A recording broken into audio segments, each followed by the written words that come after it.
నమస్తే. ఇన్నాళ్ళు నన్ను సపోర్ట్ చేస్తూ, ఎంకరేజ్ చేస్తూ మీ ప్రేమని నాకు అందిస్తున్న ప్రతి ఒక్కరికి కృతజ్ఞతలు. అలాగే ఈ వీడియో కూడా ఖచ్చితంగా మీకు ఉపయోగపడుతుంది. లైక్, షేర్ అండ్ సబ్స్క్రైబ్ చేసి మీ సపోర్ట్‌ని నాకు అందించండి. అలాగే ఈ వీడియో పట్ల మీకున్న అభిప్రాయాన్ని కామెంట్ సెక్షన్‌లో కామెంట్ చేసి తెలియజేయండి. ఇప్పుడు వీడియోని చూద్దాం. జీవితంలో రకరకాల సమస్యలతో బాధపడుతున్నారా? ముఖ్యంగా ఆర్థిక సమస్యలతో సతమతమవుతున్నారా? ఎన్నో పరిహారాలు చేసి అలసిపోయారా? మంచి మార్గం దొరకాలని కోరుకుంటున్నారా? అయితే రండి, విశ్వాన్ని ఎలా అడగాలో తెలుసుకుందాం.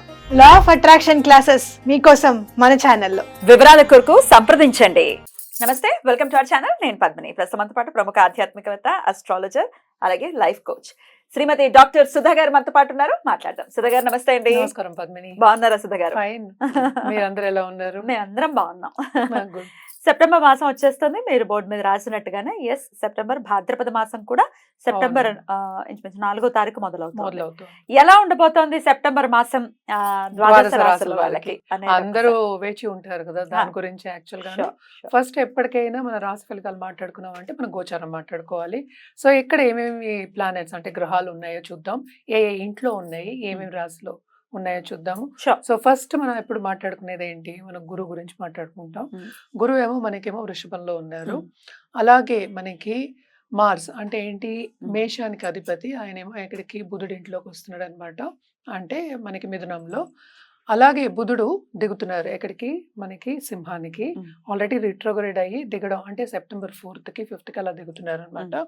తర్వాత కేతు ఏమో మనకి కన్యలోనే ఉన్నారు. అలాగే రాహు మనకి మీనంలో ఉన్నారు.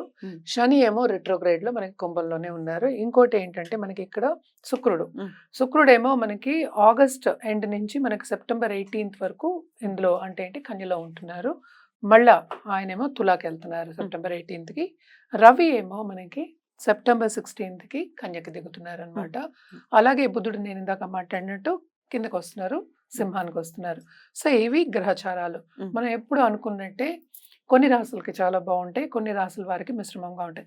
జనరల్ గా మనం చూసామంటే అన్ని మిశ్రమ ఫలితాలే మనం చెప్తూ ఉంటాం. ఎందుకంటే మనకి షార్ట్ టర్మ్ పీరియడ్ ఇది, అంటే 30 రోజులకి మాట్లాడుకుంటున్నాము.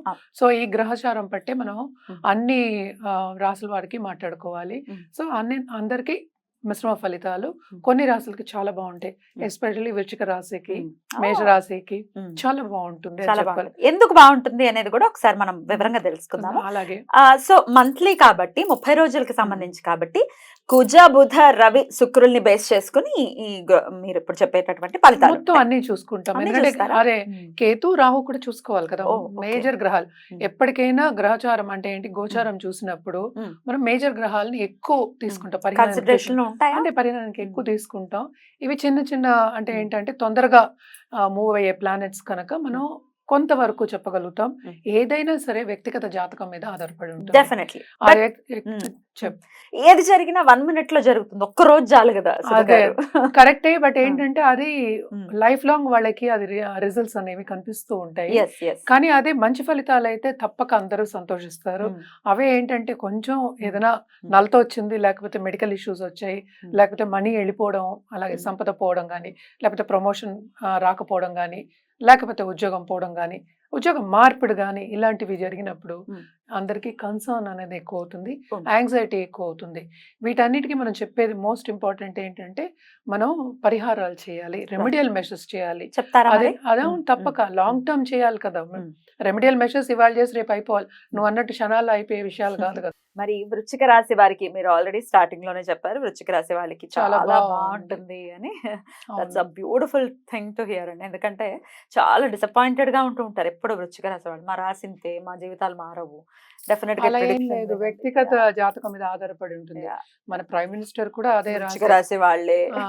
సో అలా ఏం ఉండదు, అన్ని రాశులు మంచి రాశులే. ఎలా ఉంటుంది సెప్టెంబర్ మాసం ప్రత్యేకించి వృశ్చిక రాశి వారికి? వృశ్చిక రాశి వాళ్ళకి చాలా బాగుంటుంది ఈ నెల. ఆల్రెడీ నేను చెప్పిన విషయం అది. ఎందుకు అనేది మోస్ట్ ఇంపార్టెంట్.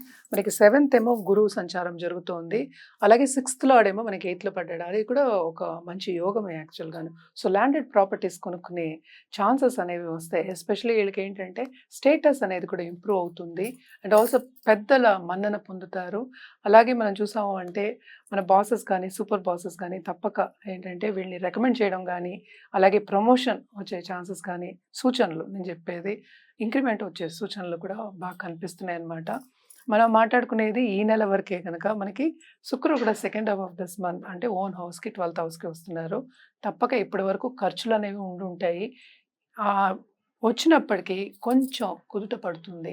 ఎందుకంటే ఈ సంచారం మంచిది, మళ్ళా శుక్ర సంచారం మంచిది. ఓన్ హౌస్లో ఉంటున్నారు కనుక ఖర్చు అనేది కొంచెం తగ్గుతుంది. అంటే రాబడి ఉంటేనే కదా పోబడి అనేది ఉంటుంది, ఖర్చు అనేది ఉంటుంది. తప్పక రెండు బాగున్నాయని చెప్పాలి. అలాగే వీళ్ళు ఏంటంటే కొత్తగా హాబీస్ కానీ చదువు పై చదువులకు కానీ చేయడం అనేది తప్పక చేస్తారు. ఎస్పెషలీ ఆడవాళ్ళు అనుకోవచ్చు, అలాగే అందరూ అనుకోవచ్చు ఈ రాశిలో ఉన్నవాళ్ళు. ఎందుకంటే శని ఏమో 4వ ఇంట్లో ఉన్నారు, ఓన్ హౌస్. అలాగే రిట్రోగ్రేడ్ కనుక మనకి 3rd హౌస్ చూస్తున్నారు కనుక వీళ్ళు తోబుట్టువులతోటి తప్పక ఆనందంగా ఉంటారు. ఎప్పుడైనా వాళ్ళకి రిలేషన్షిప్ చెడిపోయినా లేకపోతే మాటలు లేకపోయినా తప్పక కలిసే ఛాన్సెస్ అనేవి ఎక్కువ కనిపిస్తున్నాయి. బాగుంటుందని చెప్పుకోవాలి. అంటే ఏంటి, మనకి 2nd and 5th లార్డేమో మనకి 7th లో ఉన్నాడు. సో తప్పక దాంపత్య జీవిత అనుకూలత అని చెప్పుకోవాలన్నమాట. ఎందుకంటే గురువు అనుగ్రహం ఉంటే, బ్లెస్సింగ్ ఉంటే అన్నీ ఉన్నట్టే. దాంపత్య జీవితం అంటే మనం మాట్లాడేది ఏంటంటే ఇంటర్పర్సనల్ రిలేషన్షిప్. ఆల్రెడీ నేను తోబుట్టువులతో బాగుంటుంది, ఎక్స్టెండెడ్ ఫ్యామిలీతో బాగుంటుంది అని చెప్తున్నాను. సో దాంపత్య జీవితంలో అనుకూలం ఉంటేనే అవన్నీ జరుగుతాయి కనుక తప్పక అనుకూల పరిస్థితి అనేది ఉంటుంది.